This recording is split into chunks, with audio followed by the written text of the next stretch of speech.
आपण असं सत्तेमध्ये आलो. आता पुन्हा बोफोर्सने आपण काही सत्तेमध्ये येणार नाही आणि पुन्हा बोफोर्समुळे सत्तेमध्ये येणार नाही तर आपल्याला असणारा एक सामाजिक वर्ग आपल्याबरोबर जोडावा लागेल आणि हा सामाजिक वर्ग आपण जोपर्यंत जोडत नाही तोपर्यंत आपली असणारी सत्ता चिरंतन होत नाही अशी परिस्थिती आहे. आणि मग ते जोडायचं कसं तर हा मंडल कमिशनचा आयोग जो आहे तो आपण स्वीकारला पाहिजे.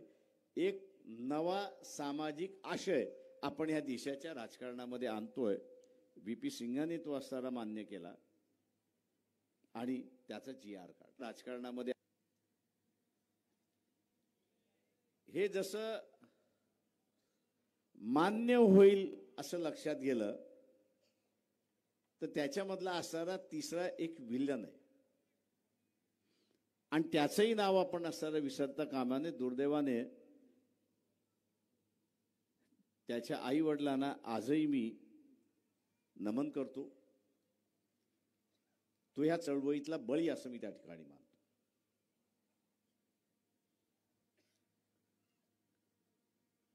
अनेक जणांना माहीत नसेल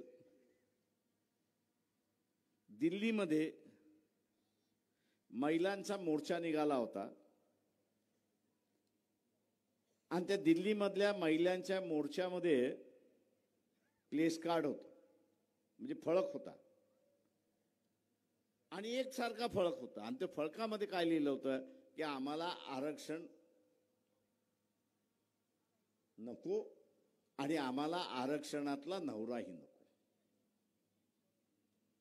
म्हणजे आम्हाला आरक्षणही नको आणि आरक्षणातला नवराही नको अशा असणाऱ्या पाट्या त्या ठिकाणी लावण्यात आल्या होत्या. आणि त्याच्याच मध्ये हा गोसावी नावाचा असणारा जो विद्यार्थी होता दिल्ली युनिव्हर्सिटी मधला त्याच्या विद्यार्थ्यांनी त्याच्या मित्रांनी त्याला असं सांगितलं की आपण विरोध केला पाहिजे. आपण असणारा फक्त तुझ्या पायावरती आम्ही असणारा घासलेट टाकतो, फोटो काढण्यात येईल, विद्यार्थ्यांचा विरोध आहे म्हणून त्याचा असणारा प्रचार केला जाईल. परंतु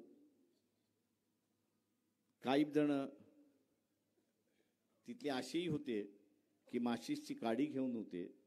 त्यांनी स्वतःच्या पायावरती घासलेट ज्यावेळेस टाकलं त्यावेळेस पाठीमागनं येऊन एकाने त्याला पेटवलं आणि तो पूर्णपणे जळाला अशी असणारी परिस्थिती आहे. हा इतिहास आहे.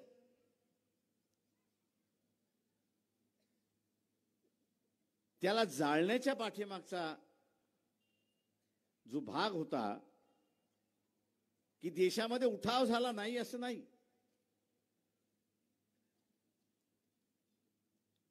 पण देशामध्ये उठाव झाल्यानंतर आपण निर्णय घेतलेला आहे.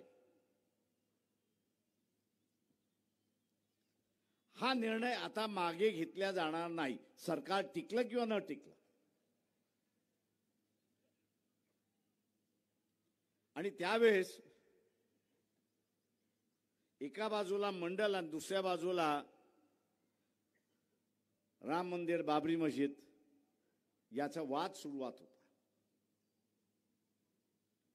भारतीय जनता पक्षाने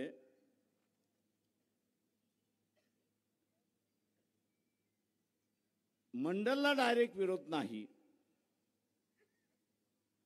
अप्रत्यक्षात विरोध आणि म्हणून मार्च आडवाणीने काढला आणि ते सरकार कोसळलं.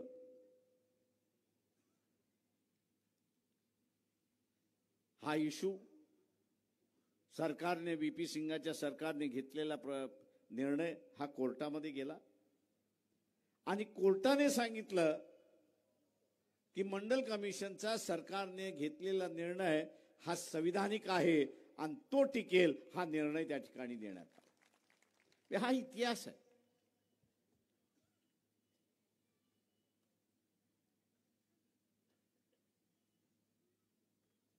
आता हा इतिहास त्याच्यामधला आहे. या इतिहासातल्या दोन गोष्टी त्यावेळेसच्या करायच्या राहिल्या होत्या. का त्यावेळेस वेळ मिळाला. आणि तो म्हणजे की यादीमध्ये नाव घालणं आणि यादीमध्ये नाव काढणं, जे शेड्यूल कास्ट आणि शेड्यूल ट्राईब यांची जी पद्धत आहे, आता ती पद्धत अशी आहे की राज्याला नावं घालता येत नाही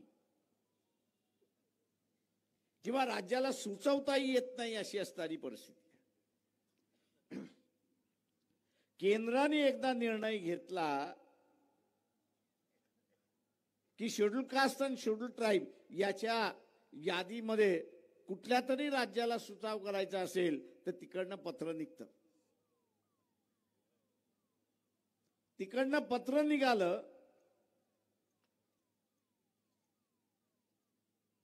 की मग राज्यामध्ये कॅबिनेटची बैठक होते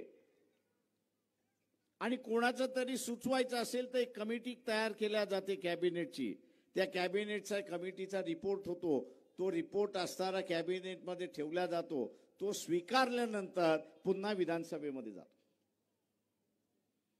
तो विधानसभेने स्वीकारला मगच तो केंद्राला जातो. तो बदल करून घेतला राहिला होता, पण नंतरच्या कालावधीत तो बदल झाला. आता राज्याला कुठल्याही ओबीसीच्या यादीमध्ये नाव टाकता येणार नाही हे आपण असणारा लक्षात घ्या. त्याला टाकायचं असेल तर पार्लमेंटची शाश्वती त्या ठिकाणी घ्यावी लागते. राज्याचा होता अधिकार तो काढलाय आणि तो अधिकार आता केंद्राला गेलेला आहे.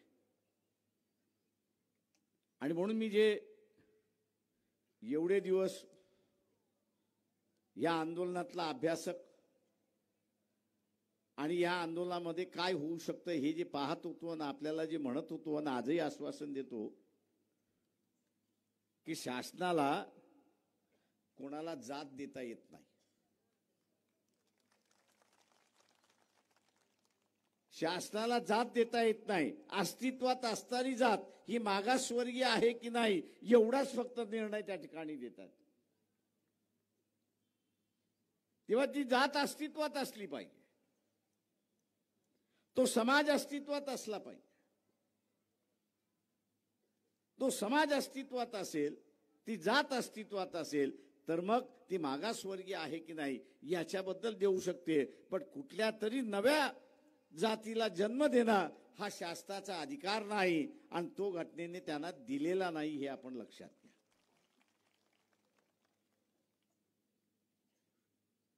आणि त्यामुळे जरांगे पाटील यांनाही मी असं समजावून सांगितलंय की तुम्ही राजकारणासाठी करणार असाल तर फार चांगलं आहे.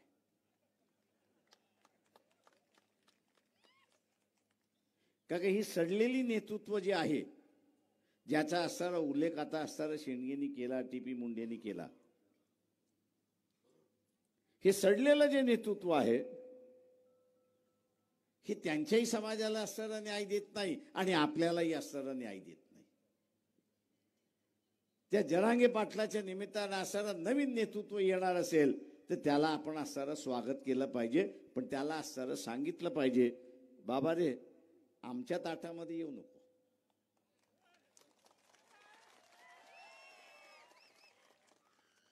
बाबा रे तू आमच्या ताटामध्ये येऊ नको.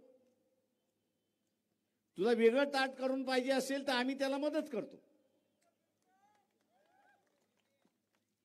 तुला वेगळं ताट करून पाहिजे असेल तर आम्ही तुला मदत करतो, पण आमच्या ताटामध्ये येऊ नको. आणि म्हणून मी मुंबईच्या सभेमध्ये म्हटलं की ओबीसीचं ताट वेगळं आहे आणि गरीब मराठ्याचं ताट वेगळं आहे हे आपण असणारं लक्षात.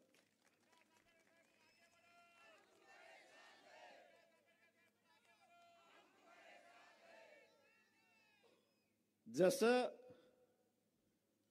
एससी आणि ट्रायबल दोघांनाही आरक्षण आहे, पण ट्रायबलचं आरक्षण ट्रायबलला, एससीचं आरक्षण एससीला. तशाच पद्धतीने ओबीसीचं आरक्षण ओबीसीला, आणि उद्या कदाचित कोर्टाने मान्य केलं की गरीब मराठ्याला आरक्षण, हे त्याचं आरक्षण. ही दोन्ही ताटं वेगळी झाली आणि राहिली तर या महाराष्ट्रामध्ये बदल घडू शकतो, हे आपण असताना लक्षात घ्या. इथलं राजकीय नेतृत्व जे आहे ते मी चोरांचं नेतृत्व आहे असं म्हणतो. हे चोरांचं नेतृत्व आहे. हे आपल्याला तो लुटतात, पण हे त्याच्याच समाजाला सुद्धा लुटतात, हे लक्षात घ्या. आता जमिनीचा आपण असणारा हिस्सा घेतला तर 2 एकर 3 एकर 4 एकर 5 एकर असा जर वर्ग आपण हा घेतला तर या महाराष्ट्रामध्ये 70% आहे. या महाराष्ट्रामध्ये 70% आहे. पण या 70%मध्ये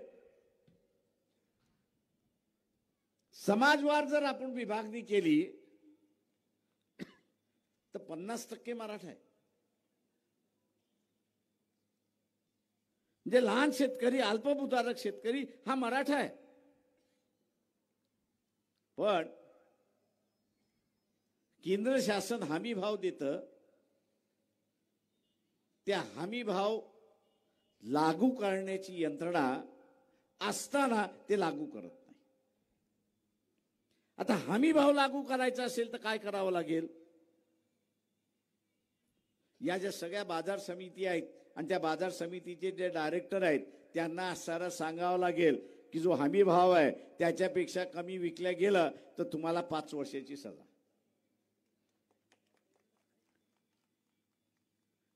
भाव हमी गेला, कमी गेला तर तुम्ही खरेदी करा ना. बाजार समित्या त्याच्यासाठीच उभ्या केलेल्या आहेत.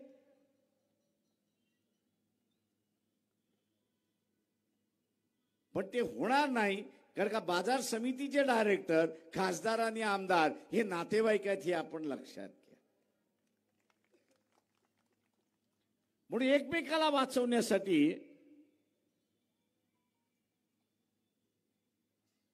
हे मागे पुढे पाहत नाही आणि एक लुटारूंची व्यवस्था ह्या महाराष्ट्रामध्ये उभी झाली.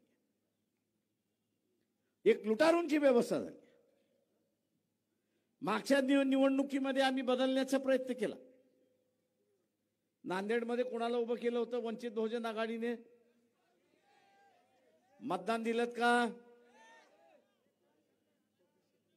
पण तू जिंकला ना काय? नाही.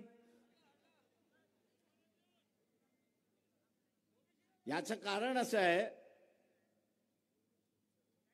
की इथे जे शेंडगेने सांगितलं की माझी मानसिकता लढण्याची नाहीये,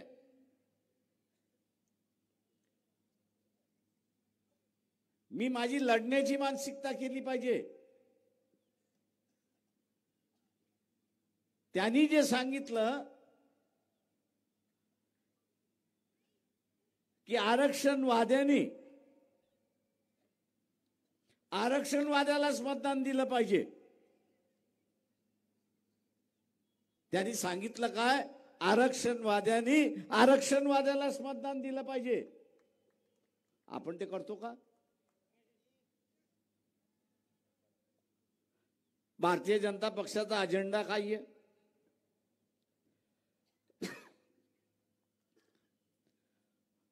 भारतीय जनता पक्षाचा अजेंडा काय आहे? आपण आरक्षण वाचवणं असं म्हणतोय. हे संविधान वाचलं तर आरक्षण वाचेल. हे संविधान वाचलं तर हे आरक्षण वाचेल. हे संविधानच वाचलं नाही तर आरक्षण कुठून वाचणार आहे? आणि म्हणून अधूनमधून भारतीय जनता पक्षाचा अजेंडा काय होतो? भारतीय जनता पक्षाचा अजेंडा आहे की आम्हाला संविधान बदलायचं आहे. मी 2दा-3दा मोहन भागवतांची भेट मागितली पण झाली नाही, दिली नाही. का मी त्यांना निमंत्रण देणार होतो. की बाई या संविधानाच्या माध्यमातून काय वाईट आहे तेवढं फक्त सांगा.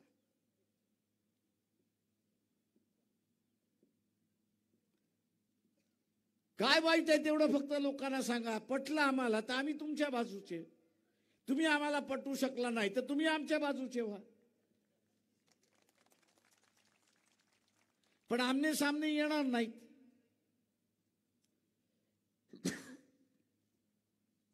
आणि आमने सामने काय येणार नाहीत तर त्यांना 12 बलुतेदाराच्या हातामध्ये सत्ता जाता कामा. नरेंद्र मोदीचा असणारा समाज जो आहे तो आपल्या नांदेडमध्ये आहे का? मी इथे निवडणूक लढवलंय म्हणून मला गावान माहिती आहे. आहे का नरेंद्र मोदीचा माणूस समाज इथे? नाही ना. समजा उद्या बीजेपी जे म्हणते की अध्यक्षही पद्धत आणायची, म्हणजे अमेरिकेसारखी अध्यक्ष पद्धत आणायची की लोकांनीच अध्यक्ष निवडायचा, लोकांनीच अध्यक्ष निवडायचा, असं जर झालं असतं तर नरेंद्र मोदीला आपल्या इथनं मतं मिळाली असती का? हे जे संविधान बदलण्याची जी चर्चा चालली आहे त्याचं मूळ कारण इथला तेली आहे, तांबोळी आहे, कुणबी आहे, लोहार आहे, सोनार आहे, धनगर आहे, मराठा आहे, हुशार आहे, लोकांचा विश्वास संपादन करू शकतो, लोकसभेच्या मतदारसंघातून निवडून येऊ शकतो, तर या देशाचा तो पंतप्रधान होऊ शकतो. कारण का मतदारसंघ लहान आहे. आणि म्हणून इथल्या वेगवेगळ्या समूहाला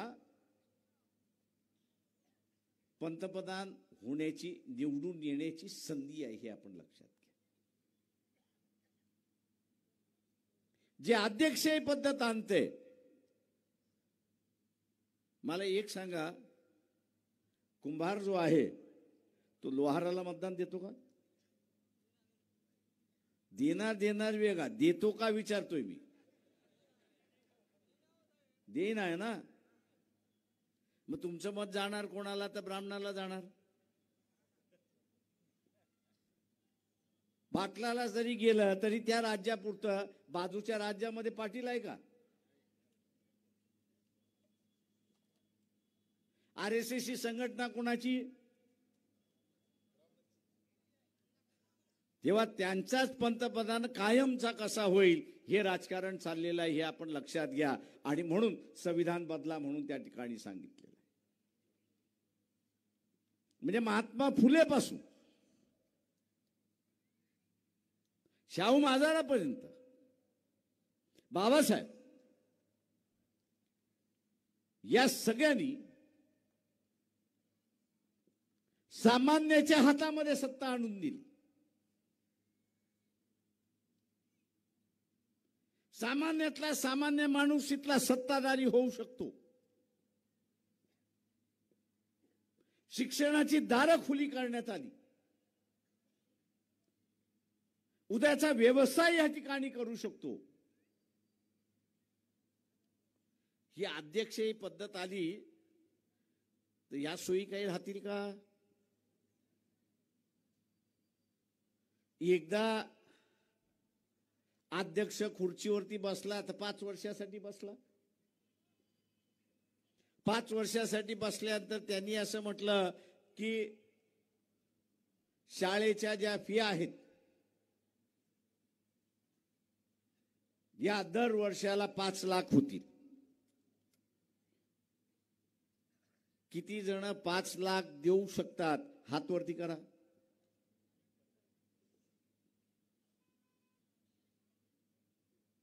आत्ताच देवेंद्र फडणवीसने सांगितलं की आम्ही 25,000 प्राथमिक शाळा बंद करणार आहोत.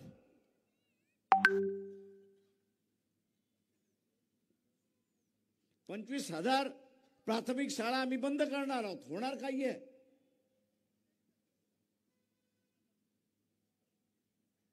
होणार एवढंच आहे की खाजगी शाळा सुरुवात होतील आणि त्या खाजगी शाळेमध्ये 50,000 60,000 फिया होतील, देऊ शकता का?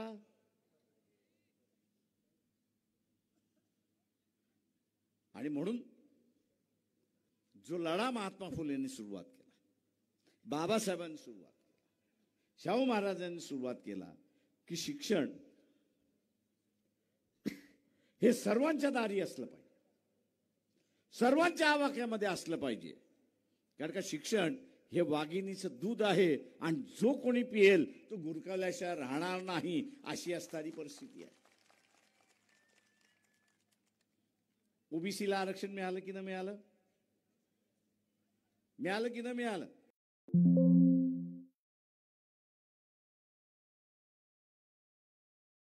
डॉक्टर झाला,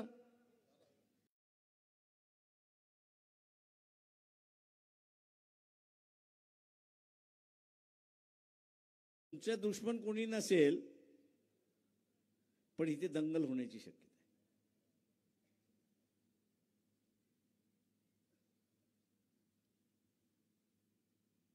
आता ही दंगल आपण करायची का?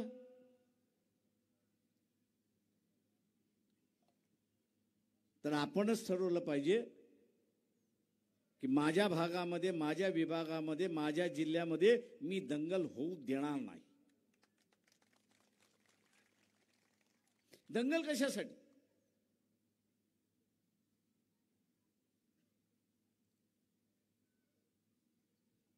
हा सरकार म्हणत असेल की इथल्या असणारा बाजार समितीचा डायरेक्टर ऐकत नाही, त्याला मारा, त्याला मारायला मी तयार आहे. काय का तो ऐकत नाहीये? काय ऐकत नाहीये? तर हमी भावाप्रमाणे तो असणारा माल विकत घेतला जाईल याची तो यंत्रणा करत नाहीये.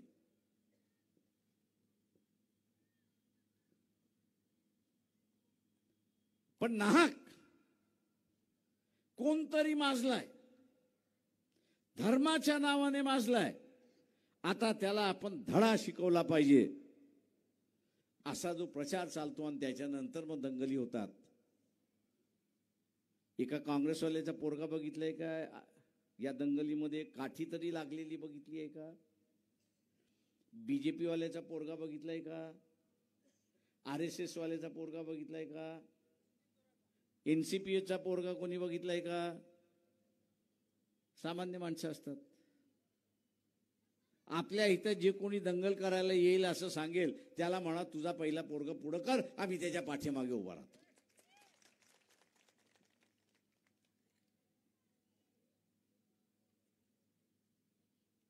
आणि म्हणून उद्याचा असणारा हा बदल आपल्याला करायचा. आपलं मिळालेलं आरक्षण आपल्याला असणारं वाचवायचं. मोर्चे काढून, आंदोलने काढून जागृती होते. मोर्चे काढून, आंदोलन करून जागृती होते. पण मिळालेलं टिकवायचं असेल तर मी सत्तेमध्ये गेलो पाहिजे.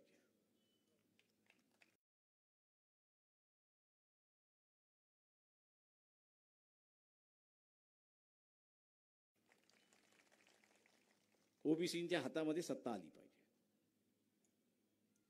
त्यांच्या हातामध्ये सत्ता कशी आहे?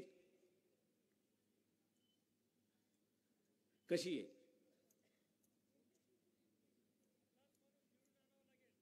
एक तर पहिल्यांदा राजकीय पक्षाने उमेदवार कोण दिलाय तो पहिल्यांदा बघितला पाहिजे. दिलेला उमेदवार हा ओबीसीच्या बाजूने आहे की नाही, ओबीसी आहे की नाही. दुसरं जे बघायचं आहे तो ओबीसीच्या बाजूने आहे आणि ओबीसी आहे की नाही हे बघितलं पाहिजे. आणि तिसरा, आपण या इलेक्शनमध्ये त्याग कसला करायचा आहे? दोन गोष्टींचा आपल्याला असणारा त्याग करायचा. तीन गोष्टी असं म्हणतो. एक म्हणजे कबाब,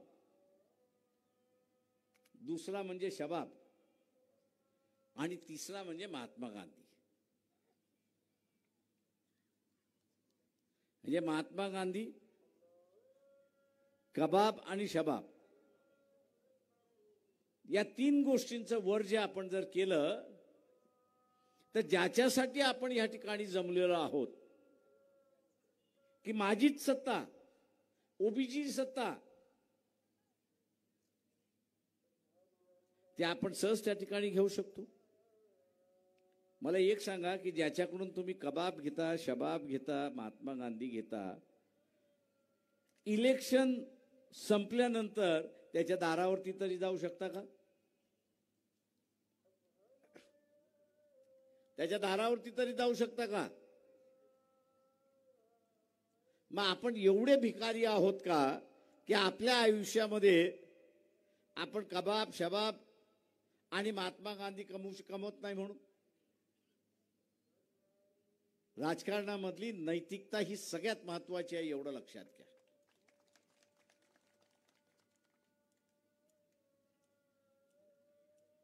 राजकारणातली नैतिकता ही सगळ्यात महत्वाची आहे. आणि ज्या समूहाकडे नैतिकता आहे, ज्या समूहाकडे नैतिकता आहे, त्या समूहाकडे सत्ता आहे हे आपण लक्षात घ्या. नैतिकता नसेल तर सत्ता नाही. उद्या आपण असं कोणतरी येतं, मी मंदिर बांधून देतो, अमुक देतो, तमुक देतो, आपण त्याला हात जोडून म्हटलं पाहिजे की मी निवडून येतो, मी निवडून आलो की शासनाचा पैसा मीच वापरतो आणि मला नवं मंदिर बांधायचं असेल तर मी नवं मंदिर बांधेन, तिथे टाळ बांधायचा असेल तर मीच स्वतःहून असणारा टाळ देईन, तुझा आला अजिबात नको आहे.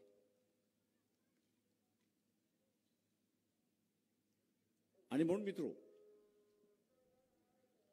आज जे आपल्याला दिसते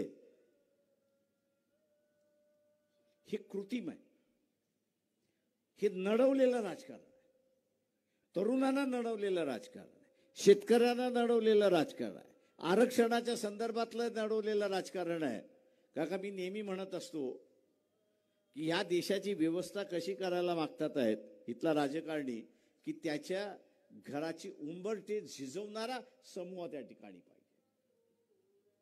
आणि आपलं राजकारण कसं असलं पाहिजे की या देशातला माणूस हा ताटमानेने जगला पाहिजे आणि कोणासमोर झुकता कामा नये, ही व्यवस्था आपण त्या ठिकाणी केली पाहिजे. आणि म्हणून ती उभी करताना मी जसं आपल्याला म्हटलं की भारतीय जनता पक्षाचा अजेंडा हा संविधान बदलण्याचा अजेंडा. संविधान बदललं, आरक्षण केलं. त्याच्यामुळे आज आपण असं आरक्षण वरनं मराठ्यांबरोबर भांडतो. बा तुम्ही आमच्या ताटात येऊ नका, पण उद्या हेच संविधान बदललं, उद्या हेच संविधान त्या ठिकाणी बदललं तर आरक्षण राहणार आहे का? आणि म्हणून हे संविधान जे आहे हे संतांच्या विचाराचं संविधान आहे. हे संविधान जे आहे ते महात्मा फुले शाहू महाराज यांच्या विचारांचं असणारं संविधान आहे. आणि म्हणून हे संविधान टिकलं तर आपला अधिकार टिकला. आणि म्हणून हे संविधान टिकवण्यासाठी आपण सगळेजण प्रयत्न कराल हीच अपेक्षा बाळगतो आणि आपली सगळ्यांची रजा घेतो. जय भीम, जय भारत. धन्यवाद साहेब. माऊली गीते यांना विनंती करतो की त्यांनी आभार प्रदर्शन करायचं आहे.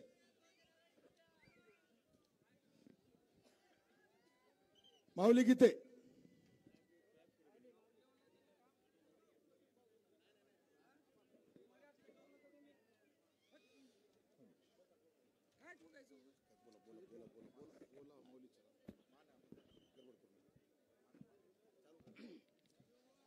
आजच्या या